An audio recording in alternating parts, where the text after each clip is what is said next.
फिर से एक बार स्वागत है मेरे चैनल पर। मैं हूं राज, आप देख रहे हैं हाईवे नाइट। दोस्तों, आज की जो कहानी है, घटना है, ये रविकांत की है। रविकांत एक ट्रक ड्राइवर हैं और ये जो घटना उनके साथ में घटी थी ये 10 साल पुरानी है। तो चलते हैं रविकांत की कहानी में। लेकिन दोस्तों, आपने मेरे चैनल को सब्सक्राइब नहीं किया है तो प्लीज़ कर लीजिएगा। बहुत बहुत धन्यवाद आपका। तो हम चलते हैं हाईवे नाइट के सफ़र पर। आप हमारे साथ तैयार हो जाइए। यह कहानी मेरे साथ घटी एक घटना है और मेरा नाम रविकांत है।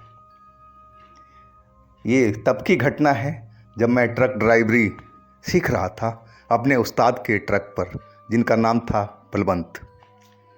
और वो बलवंत नाम के भी नहीं थे, वो शरीर से भी एक पहलवान की तरह दिखते थे और उनकी बातों में बहुत वजन था और एक तरह से वो जिद्दी इंसान थे और सच्चाई के लिए वो लड़ पड़ते थे, किसी से भी डरते तो बिल्कुल नहीं थे। उनके ट्रक पर मुझे काम करते हुए लगभग 1 साल हो चुका था। मैं ट्रक बहुत मज़े से चलाता था और हर काम, टायर बदलने से लेकर के इंजन तक का काम का जानकारी कर लिया था। और मैं समझता था कि मैं अब इस हाईवे का एक सही ट्रक ड्राइवर हूँ। मैं अपने आप पर अब घमंड करने लगा था अपने काम के ऊपर में कि मैं इतना जल्दी सब काम सीख लिया हूँ और अब अपना ही ट्रक चलाऊँगा। लेकिन उस घटना ने मेरे को हिला कर रख दिया था, मेरे घमंड को चूर चूर कर दिया था। बात थी मैं और हमारा ट्रक बलवंत जी के साथ में, हमारे जो उस्ताद थे, और हम दिल्ली से और एक लंबे सफ़र पर जा रहे थे बेंगलोर की तरफ। कई दिनों का सफ़र था और हम भी रात में ट्रक चलाते थे। उस्ताद जी हमें दे देते थे और मैं रात में ट्रक चला लेता था और दिन में ज़्यादातर उस्ताद ही ट्रक चलाते थे। उस्ताद जी बहुत मेरी इज्जत करते थे और मैं भी उनका बहुत करता था। वो मेरे को छोटे भाई की तरह मानते थे और काम तो ऐसे चुटकियों में सिखाया था हर चीज़ कि मुझे सब कुछ याद हो गया था। वो एक बार ऐसे प्यार से बताते थे कि मेरे दिमाग में बैठ जाता था। इतनी मीठी बोली थी उनकी और सिखाने का कला भी था उनका। आज जब मैं गलती करता था तो चांटा भी खाता था। तो ऐसे थे हमारे उस्ताद। और हम बेंगलुरु के करीब पहुंच चुके थे। अब कुछ ही घंटों का सफ़र बाकी था और रात का 1 बज रहा था। और उस टाइम हमारा ट्रक उस्ताद ही चला रहे थे। हम एक ढाबे पर खाना खा करके और वहाँ से हम चले थे तो उस्ताद ने स्टीयरिंग पर बैठ गए थे। बोले, अब मैं ट्रक चलाऊँगा और तुम अपनी साइड में बैठो कंडक्टर सीट पर। मैं उस्ताद का कहा मानता था हमेशा। उनका आदेश होता, कैसे मैं ना बोलूँ। ठीक है उस्ताद जी, आप चलाओ, जब आप थक जाना तो मेरे को आप दे देना। बोले ठीक है, मैं बता दूँगा। और वो ट्रक चलाने लगे थे। उनका ध्यान सिर्फ रोड पर होता था। वो इधर उधर कभी देखते नहीं थे। अगर वो बात भी मेरे से करते थे तो उनकी निगाहें हमेशा रोड पर रहती थी और कुछ ऐसी वैसी बातें, हंसी मजाक की बातें करते हम लोग जा रहे थे। और उस्ताद कह रहे थे कि हम 6 बजे तक सुबह में और बेंगलुरु सिटी में पहुंच जाएंगे अगर इसी रफ्तार से हम चलते रहे तो। हनी बोला, ठीक है उस्ताद जी, लेकिन मुझे कब दीजिएगा ट्रक? आप थोड़ा आराम कर लेते। मैं अपने हिसाब से उनको बोला ताकि उनको बुरा ना लगे। बोले हाँ हाँ, अभी रुको, थोड़ी देर के बाद मैं बताऊंगा। मैं चुपचाप उनसे बातें करने लगा था और अचानक हमारे पीछे से एक तेज कार थी और सर से करके निकली थी।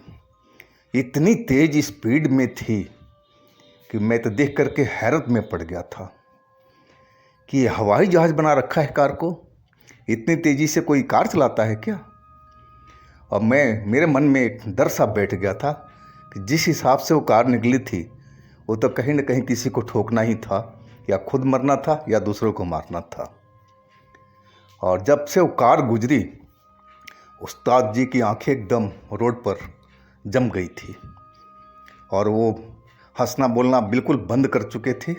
अब मैं बोल भी रहा था कुछ तो शांत कर दिए और चुपचाप उनकी निगाहें रोड पर टिकी हुई थी और मन में कुछ कुछ बुदबुदा रहे थे।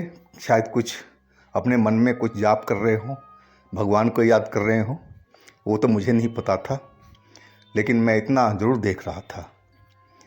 मैं आगे भी देख रहा था, उस्ताद को भी देख रहा था कि उस्ताद हंसते बोलते इतना सीरियस कैसे हो गए कार को गुजरते ही। और तभी एक जगह पर उस्ताद ने ब्रेक लगा दिया। मैं देखा सामने तो मैं एकदम डर के मारे कांप गया था। सब दृश्य देखकर सामने तो बहुत सारी लाशें पड़ी थी। गिनती करें तो कम से कम 10-15 से ऊपर की लाशें रोड पर पड़ी थी इंसानों की। हेडलाइट की रोशनी में सब चमक रहा था, खून सा बह रहा था रोड पर। और जो आगे वाली था, जो इंसान था, वो शायद घायल था और अपना हाथ उठा करके हिला रहा था और चिल्ला रहा था कि भाई हमारी मदद करो, मैं घायल हूँ, मुझे अस्पताल में ले चलो। वो ज़ोर ज़ोर से चिल्ला रहा था अपने हाथ उठा उठा करके। और उस्ताद जी तो ट्रक से उतरे तक नहीं। और वो सब इतनी लाशें देख करके मेरा दिमाग तो एकदम सन्न सा रह गया था। और इतने खून देख करके मेरा दिमाग तो वैसे भी पागल हो जाता था। मुझे अजीब सा लगने लगता था जैसे उल्टी आ जाएगी, और ऐसे ही मेरे साथ में हो रहा था। इतना खतरनाक सीन था उस रोड का। आखिर इतनी लाशें कहाँ से गिर गई रोड पर? क्या वो जो कार गई है और वही टक्कर मारती चली गई लोगों को? और बड़ी जो घिनौना दृश्य था रोड का। कईयों को तो पेट फटे हुए दिख रहे थे, कईयों के और चीज़ कुचले हुए थे। देखा नहीं जा रहा था एक तरह से कहें तो। और मैंने उस्ताद की तरफ देखा। उस्ताद सिर्फ अपने आंखें थोड़ा सा खोले हुए और देख रहे थे और कुछ मुंह में बोले जा रहे थे और बिल्कुल शांत थे। मैं इधर उधर देख रहा था कि आखिर सब माजरा क्या है और उस्ताद उस घायल का मदद क्यों नहीं कर रहे हैं, ट्रक से क्यों नहीं उतर रहे हैं हम लोग।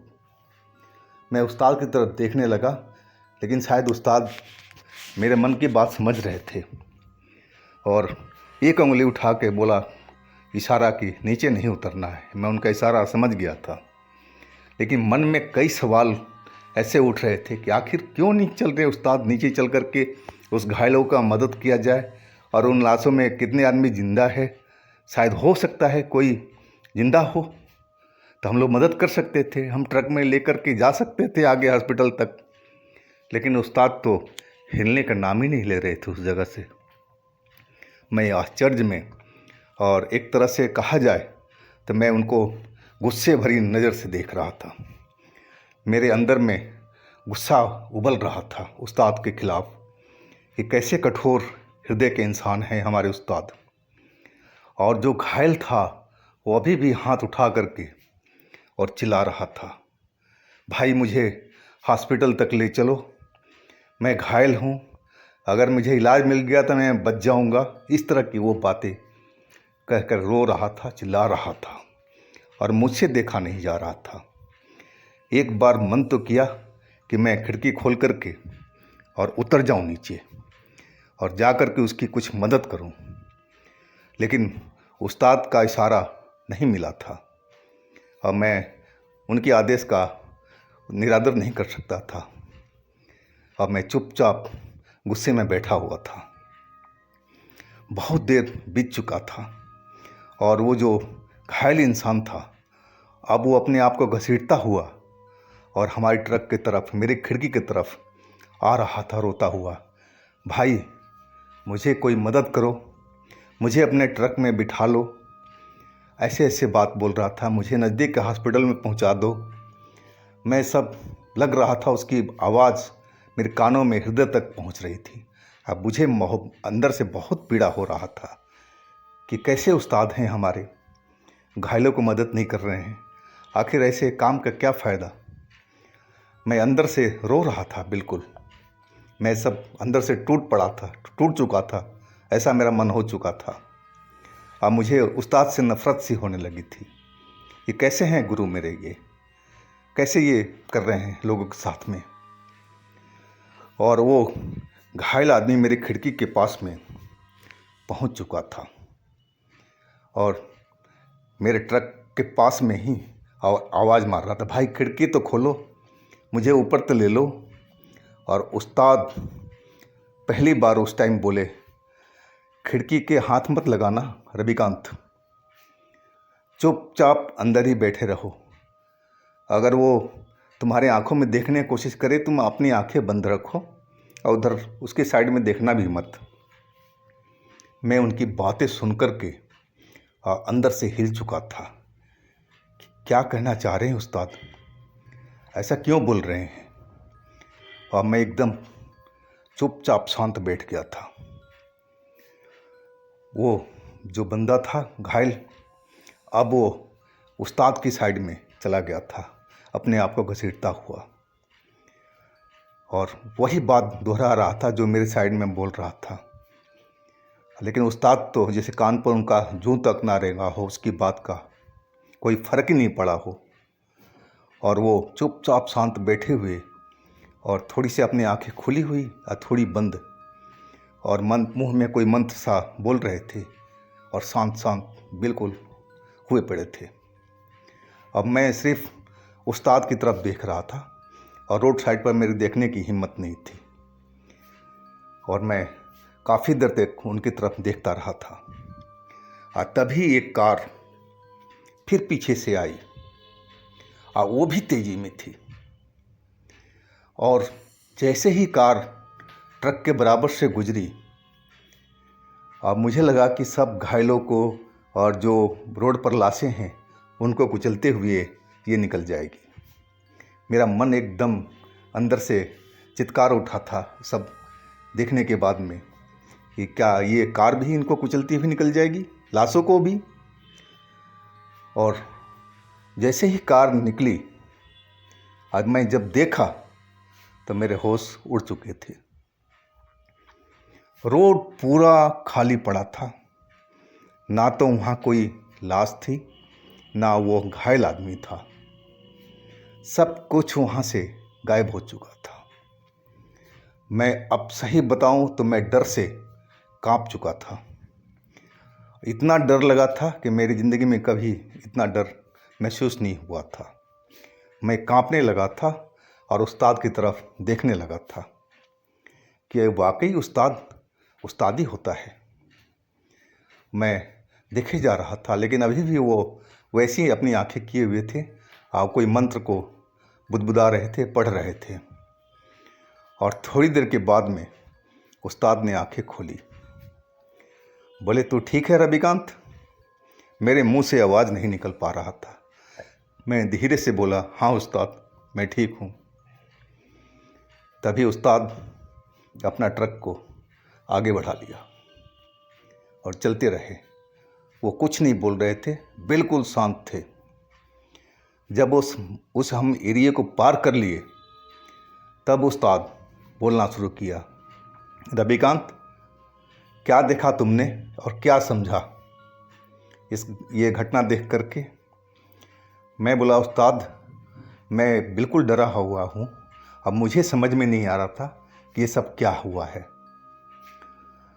उस्ताद बोले, रविकांत, अब तुम्हें रोड पर चलना है अकेले, तुम अपना ट्रक चलाओगे तो इस तरह की घटनाएं तुम्हारे सामने आएगी, और ये सब कैसे तुम भुगतोगे इनको।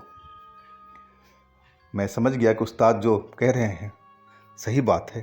अभी मैं इतना ट्रेंड नहीं हुआ हूँ जितना मैं अपने आप को समझ रहा था। उस्ताद बोले कि वो सब छलावा थे, और छलावा का रचा हुआ एक ड्रामा था ये।